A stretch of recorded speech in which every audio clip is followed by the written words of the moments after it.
क्या 2023 का चुनाव बीजेपी और कांग्रेस अपने स्थापित नेताओं के चेहरे और नाम से ही लड़ेगी? यानी बीजेपी शिवराज सिंह चौहान के चेहरे के सहारे जाएगी और कांग्रेस कमलनाथ के सहारे लड़ेगी?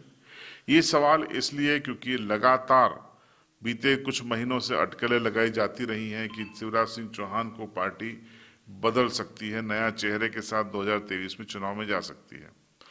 पूरा विस्तार से हम आप इस पूरे दोनों सवालों की पड़ताल करेंगे, बने रहिएगा अंत तक। 2014 से जब से नरेंद्र मोदी देश के प्रधानमंत्री बने हैं, तब से सियासी गलियारों में जो कथित राजनीतिक बुद्धिजीवी होते हैं, ज्ञानी होते हैं, वो एक चीज परोसते रहे हैं कि मोदी शिवराज सिंह चौहान को पसंद नहीं करते और शिवराज अब गए कि तब गए।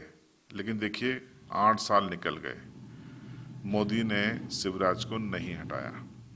यानी ये जो एक नैरेटिव गढ़ा जाता है, उस नैरेटिव को अपने शिवराज को न हटा के मोदी ने साबित कर दिया कि ये फेक था। चूंकि चुनावी साल 2023 है और चर्चा ये थी कि एंटी इनकम्बेंसी शिवराज सिंह के खिलाफ चल रही है, न कि बीजेपी के खिलाफ, इसलिए हो सकता है बीजेपी चेहरा बदल दे। लेकिन बीजेपी किसके सहारे चुनाव में जाएगी, ये बड़ा सवाल था। मोदी का चेहरा एक आकर्षक है, लेकिन मोदी को, बीजेपी को ये समझ में आता है कि गुजरात में मोदी का चेहरे से चुनाव जीतना और मध्य प्रदेश में जीतने में फर्क है। गुजरात में मोदी के चेहरे से चुनाव जीतने का मतलब होता है गुजराती अस्मिता को जोड़ देना। अगर एक गुजराती पीएम है तो उसके मान सम्मान को रखा जाए, इस सोच के साथ गुजराती बीजेपी को वोट कर देता है। लेकिन मध्य प्रदेश में वो अस्मिता का सवाल नहीं है, इसलिए ये फैक्टर तो ज़्यादा काम करेगा नहीं। थोड़ा सा काम करेगा कि मोदी के फेस पे चुनाव जीता जाए।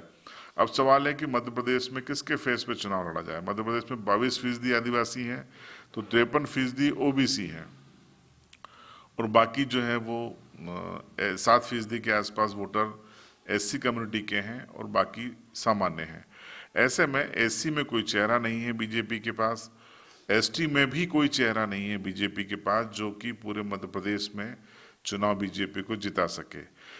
सामान्य की अगर हम बात करें तो नरेंद्र सिंह तोमर, कैलाश विजयवर्गीय, वीडी शर्मा जैसे चेहरे हैं, नरोत्तम मिश्रा जैसे चेहरे।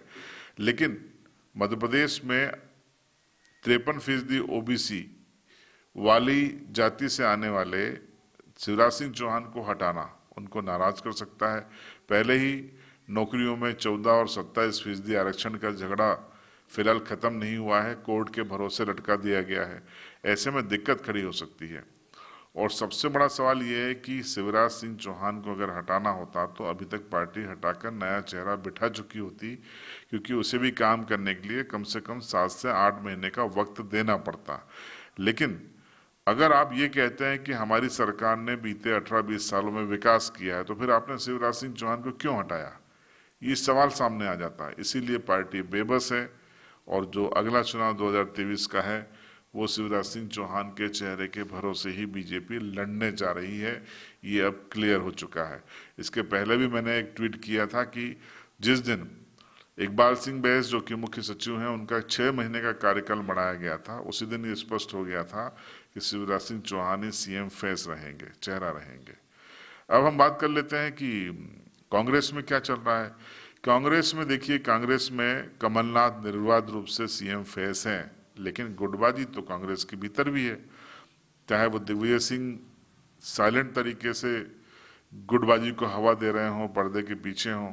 अब देखिए, जेपी अग्रवाल जी झाबुआ आए थे, यहाँ से उन्होंने बयान दिया कि कांग्रेस आला कमान एक प्रक्रिया के तहत मुख्यमंत्री का चुनाव करता है। वो बयान कोई बड़ा बयान नहीं था, वो रूटीन बयान था और हर प्रभारी यही कहेगा, चाहे वो तेलंगाना में हो, चाहे कश्मीर में हो, चाहे वो सिक्किम में हो, बंगाल में हो, तमिलनाडु में हो, कर्नाटका में हो।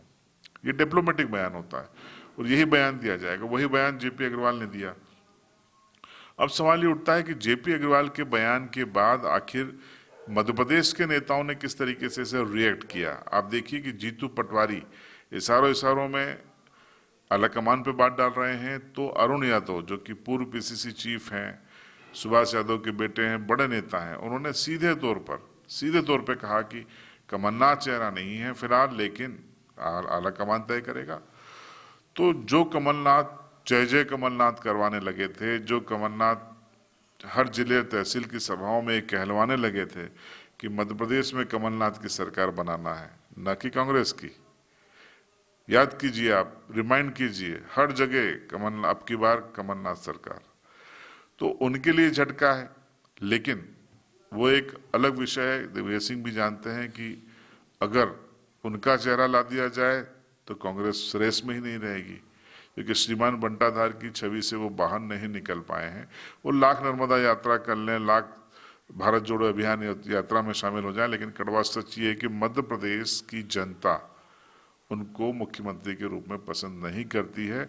उनके चुनिंदा समर्थक जो हर जिले में मौजूद हैं, वो उनके साथ डिवोटिव हैं, ईमानदारी से जुड़े हुए हैं, इसीलिए वो संगठन में अपनी चला लेते हैं।